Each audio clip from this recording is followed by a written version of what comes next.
সমাবেশের আরেকটি প্রশ্ন, এবং এইটা সম্ভবত আজ এই 49তম প্রিলিমিনারির সবচেয়ে জটিল এবং কঠিন প্রশ্ন। এটা রিটেনের প্রশ্ন। এই প্রশ্নটা আমি মনে করি দেওয়া উচিত না, বাট এখানে তো কোনো গ্রামার নেই, দিলে করার কিছু নেই, করতে হবে, যোগ্যতার প্রমাণ দিতে হবে। তো আসুন দেখা যাক এর সমাধান।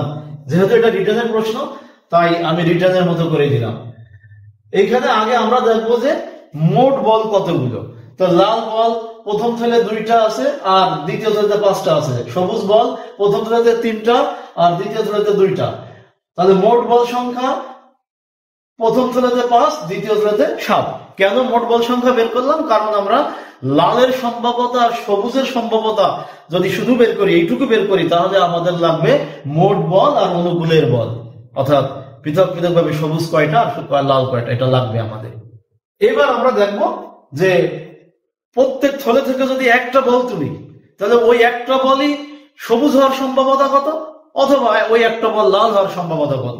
তাহলে আমরা এখন এইখানে দেখতে পাবো যে এখানে আছে একটি বল লাল হওয়ার সম্ভাবনা প্রথম থলেতে 2/5। কেন? কারণ প্রথম থলেতে লাল বলের সংখ্যা হচ্ছে 2টা আর মোট বল হচ্ছে 5টা, আর দ্বিতীয় থলেতে লাল বল হচ্ছে 5টা আর মোট বল সংখ্যা 7টা, এই যেটা আপনারা এখানে দেখতে পেয়েছেন।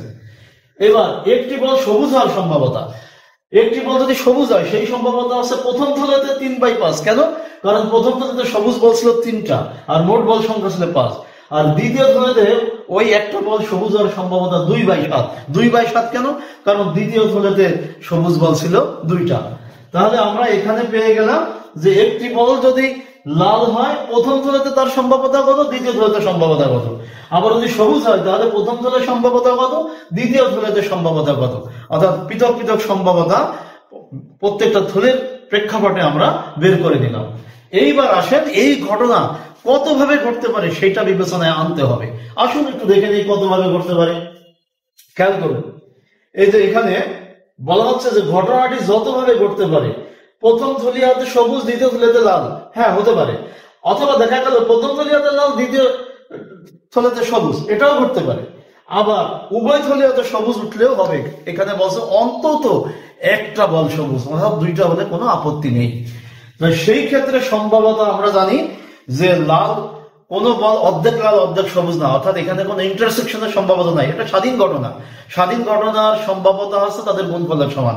অতএব আমরা এখানে গুণ করে, খেয়াল করছেন, আমরা গুণ করে এই যে এইখান থেকে রেজাল্ট গুলো এনেছি, সম্ভাবনা পৃথক পৃথক ভাবে বের করছি যে প্রথমটিতে সবুজ পরেরটিতে লাল তা কত, অথবা প্রথমটিতে লাল দ্বিতীয়টি সবুজ সেই সম্ভাবনা কত, অথবা উভয় থলিয়াতে যদি সবুজ বল উঠে যায় 2টাই, তাহলে সম্ভাবনা কত। আমরা দেখছি 3/7, 4/35 and 6/35। এই সম্ভাবনাগুলো যোগ করলে আমরা পাবো মোট সম্ভাবনা বা চূড়ান্ত সম্ভাবনা, সেটা হচ্ছে 5/7।